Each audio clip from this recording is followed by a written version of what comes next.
Bonjour à toutes et à tous, je m'appelle Victoire de Montbardon et aujourd'hui je vous présente une vidéo sur un travail de recherche qui correspond à 3 articles, dont un article en anglais que je vais vous présenter. Nous allons les comparer, les analyser ensemble. Aujourd'hui on va parler des effets des régimes alimentaires sur la santé mentale. Le premier article se nomme «L'alimentation et la santé mentale comme voie vers le bonheur». Cet article explore comment l'alimentation joue sur la santé mentale et influence aussi la santé mentale. En fait, cet article met en communication l'intestin, donc le microbiote et le cerveau. Cet article met en avant le rôle du microbiote dans la communication entre l'intestin et le cerveau. Donc on y observe plusieurs régimes, dont des régimes à base de fruits de mer, donc riches en oméga 3, qui pourraient aider à réduire les troubles mentaux.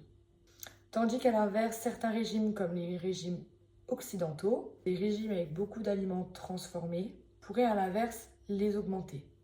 Donc l'article va discuter vraiment le lien alimentation et bonheur. Cet article va démontrer l'influence de l'humeur et des émotions sur l'alimentation et dont la façon dont on consomme les aliments, nos habitudes alimentaires, a une vraie influence sur le bien-être humain. Pour l'article 2, l'article se nomme «Lutte de la nutrition et de la micronutrition dans les troubles de l'humeur». Cet article va principalement parler de l'anxiété et montrer que l'anxiété a un vrai impact dans la vie quotidienne. L'article examine la relation des troubles anxieux pathologiques et le modèle alimentaire. Il note que l'anxiété, bien que normale, devient problématique lorsqu'elle perturbe la vie quotidienne. Les troubles anxieux, souvent traités par médicaments, on peut voir en effet que l'alimentation joue un rôle crucial et on peut observer que l'alimentation pro-inflammatoire a vraiment un enjeu sur les personnes qui ont des troubles anxieux pathologiques et on peut voir un effet très néfaste avec les aliments. On peut le voir avec une alimentation inflammatoire. On peut observer aussi qu'avoir des carences en micronutriments essentiels peut aggraver également le trouble. Cet article va offrir une approche différente et complémentaire au traitement médicamenteux, en optimisant la santé mentale par l'alimentation. Il souligne l'importance de pouvoir trouver des solutions aux médicaments avec des solutions plus naturelles par la nutrition ou par des complémentations en micronutrition. Pour le troisième article, il se nomme «Understanding Nutrition, Depression and Mental Illnesses».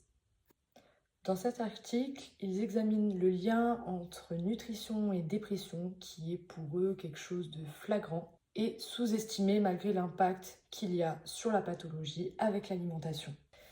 Les recherches récentes montrent que l'alimentation a une vraie influence sur l'apparition et la gravité de la dépression. Vous pouvez remarquer qu'en effet, il y a énormément de liens entre ces 3 articles, car cet article cite que les carences en micronutriments essentiels et en ne couvrant pas ses besoins a une vraie influence sur l'état de santé mentale d'un homme. Et que, en l'occurrence, pour cet article, pour les personnes qui sont dépressives, on remarque qu'il y a énormément de carences en micronutriments essentiels, en vitamines, en minéraux et en oméga 3. Et que, en effet, les régimes ultra transformés ont une vraie influence sur l'état de santé, alors qu'en revanche, une alimentation riche en micronutriments diminue les symptômes de la dépression et aide principalement à réduire les symptômes. Dans l'article, il conseille vivement d'adopter des régimes sains comme riches en fruits et légumes, riches en fibres, riches en oméga 3 aussi principalement, et vont conseiller plus des régimes méditerranéens. On va retrouver de l'huile d'olive, des poissons, etc.